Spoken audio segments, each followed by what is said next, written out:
To illustrate the thermal benefits of an insulated double-leaf cavity wall, we will take a sectional view through the wall of this typical house. The insulated double-leaf cavity wall is made up of 3 layers: 2 clay brick leaves separated by a thin cavity and a thermal insulation barrier. The insulation barrier can be made up of a number of materials, including expanded polystyrene or polyurethane. The passage of heat through the brick wall begins in the early hours of the day, when the sun first starts to shine. The permeation of heat into the wall is a slow process of about 25 millimeters per hour.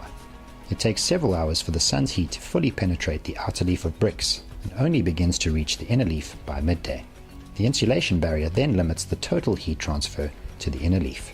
The heat flows through the inner leaf as the afternoon continues, but at a much lower rate, thanks to the insulated cavity separating the leaves, and results in a far more moderate internal temperature during the hottest part of the day. As the sun sets outside, temperatures drop and the heat flow slowly begins to reverse as the thermal energy is drawn out of the bricks by the cold of the night. The draw of internal heat is thankfully limited due to the insulation barrier.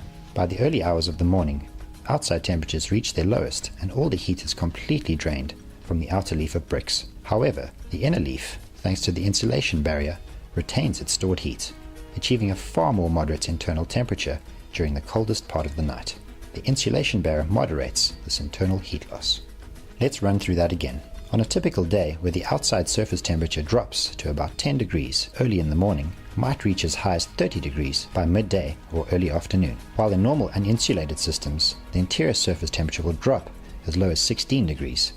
But thanks to the insulation barrier, we only see a drop to about 18 degrees. The interior surface again shouldn't rise above 20 degrees, and this high point is offset to the early evening just as it's cooling off outside. Thanks to the thermal density of clay brick and the insulated double-leaf cavity wall, the outside temperature peaks are moderated and a comfortable interior temperature is maintained throughout the day. This clearly illustrates the thermal efficiency of an insulated clay brick system and the benefits of saving energy and heating costs in your home.